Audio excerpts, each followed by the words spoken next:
Last topic of the chapter, decline of the Mughal Empire. During the first half of the 18th century CE, the great Mughal Empire decayed and disintegrated. The Mughal emperor lost their power and glory, and their vast empire finally shrank to a few square miles around Delhi. So, or after the death of the Aurangzeb, the Mughal Empire come to an end, and it was brutally destroyed by the Marathas, the Jat, the Sikh, and many other enemies. And finally, the great empire was shrank, or it come to the area only a few square miles around only Delhi areas, not all over the India. The unity and stability of the Mughal Empire had already been shaken during Aurangzeb's long reign of 50 years.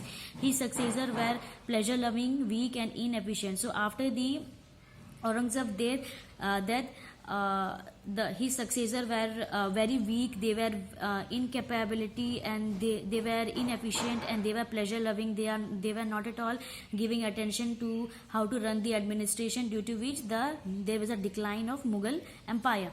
They were puppets in the hands of powerful, ambitious nobles who controlled the administration. The provincial governors took advantage of the weak government at the center and set up an independent kingdom in the Mughal provinces. This led to the break up and collapse of the empire. So as the nobleman revolted against the weaker successor of the Aurangzeb, and they were the main person who used to run the Mughal empire. Due to this corruption and disorder, finally the Mughal empire come to an end. The Mughal Empire lasted for over 3 centuries. So, the Mughal Empire lasted for almost 3 centuries. It collapse led to an intense rivalry among the various powers to fill the political vacuum. So, after the collapse of the Mughal Empire, many other you can say rulers, especially the Marathas, the Jats, and the Sikh, they tried their level best to capture as number of areas and capture the areas which were under the Mughal rule.